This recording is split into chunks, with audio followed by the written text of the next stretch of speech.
watching Bomb on the Inside on the Scene, and we just spoke to Glenn Branca about his music and new performance coming up at PS1 Museum. Come check it out.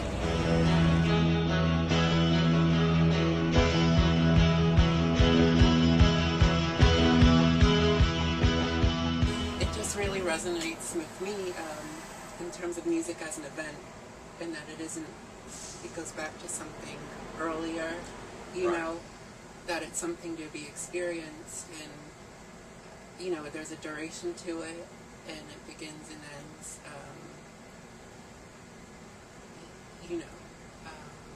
and does that kind of relate back to your work in theater in terms of performance and stage? It's entirely related to my theater work. The work I was doing with theater was never narrative. It was closer to performance art, although it at the same time was very much theater, because it was I was into the whole theater experience. I mean, lighting and costumes and scenery, but at the same time not using a narrative, straightforward plot. And when I came to write music, and I was writing a lot of music for my theater at the time. This was in the mid-70s.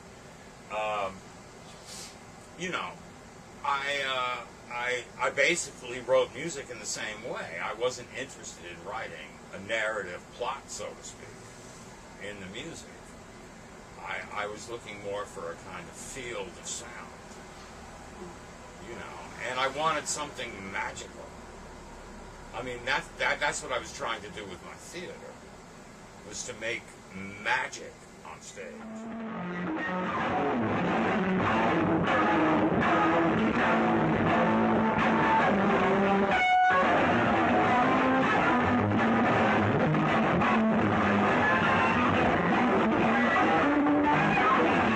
On Cage, he infamously compared one of your pieces to a dictatorship and stuff. Yes. So, I mean, how do you feel about that? I mean, I guess, I don't know, at least I feel like all music is sort of inherently sort of like that. I mean, music is often used as a sort of way to promote certain ideals, or, By one person imagining something and putting it on a piece of paper was somehow a fascistic statement is absurd beyond belief.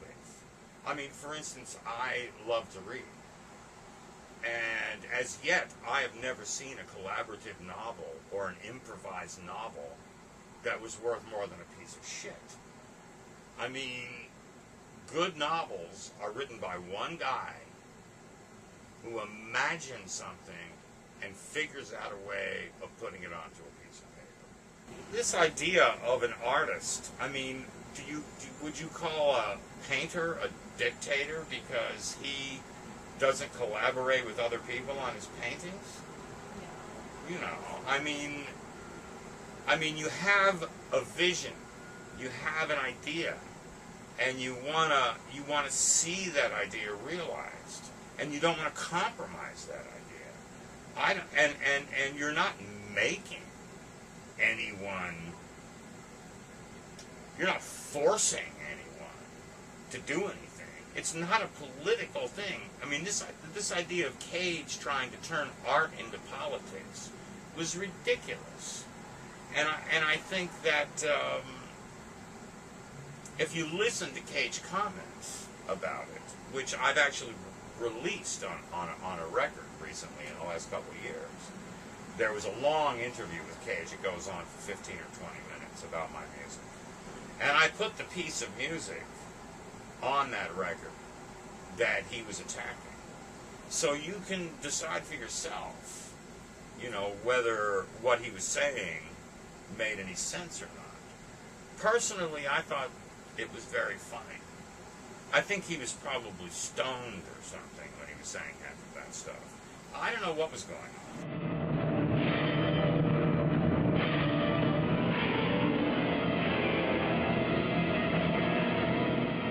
It just seems like a lot more, another generation is kind of, using a kind of more orchestra sound Right. in the music? Do you see it entering into? Well, I hope so. I really, I'm not really into the whole techno thing, you know, the whole pressing buttons, the whole collage, you know, music thing. I mean, I like something that's written, and it seems like written music is starting to kind of disappear. The fact is, with every new kind of technology that's entered music, I haven't heard very much that's been interesting. I mean, it's like there's a point at which you have to sit down and write something. Not just fuck around with doing overdubs or pressing buttons on a fucking computer. I mean, there's a point at which you have to sit down and do the dirty work of actually writing a piece of music. And that's something that seems to be disappearing off the face of the earth. And that's part of the reason why I've aligned myself with the classical music. That's the one place where people still do that. Still do the dirty work of actually writing a piece of music. I mean, I don't think, you know, you can improvise a great piece of music.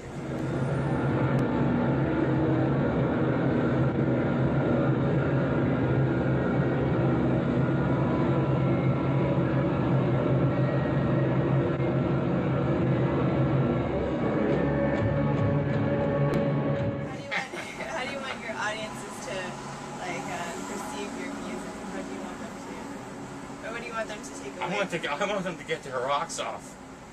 I don't want them to get up and dance. I don't want them to hold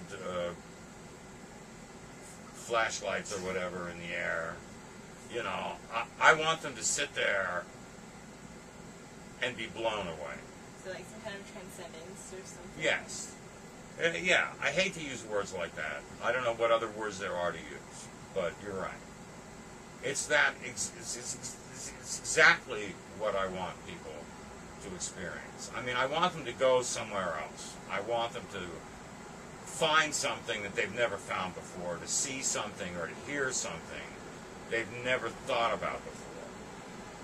I want it to be, God forbid, new.